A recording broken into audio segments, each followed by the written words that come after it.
তরুণ প্রজন্মের সঙ্গীত শিল্পী জেফার রহমান গানের জগতে নিজেকে ভিন্নভাবে উপস্থাপন করে সবার নজর কেড়েছেন।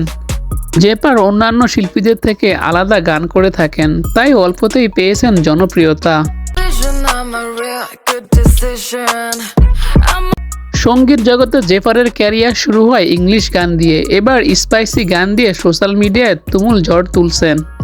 সম্প্রতি এমনই একটি গান সামাজিক যোগাযোগ মাধ্যমে প্রকাশ পেয়েছে, যেখানে জেফার বলতেছে, সোনা বন্ধু তুই আমারে বোতালাটা কাইটালা। ফুয়াদের গানের এই অংশটুকু নিয়ে ট্রলের শিকার হতে হচ্ছে জেফারকে। ব্রতা শব্দটি অশ্লীল ইঙ্গিত করে মজা নিচ্ছেন দুষ্ট নেটিজিনরা। যদিও এই গানের শব্দটি ঠিকঠাকভাবে উচ্চারণ করেছেন জেফার। এ গানের দৃশ্য ধারণ করার সময় জেফারকে খুব হট লুকে দেখা গিয়েছে। তার হট লুক যেন নেট দুনিয়ায় সাড়া ফেলেছে।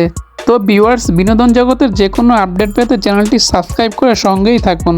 আর আপনার কাছে কেমন লাগলো স্পাইসি গানটি তা কমেন্টস করে জানিয়ে দিতে ভুলবেন না।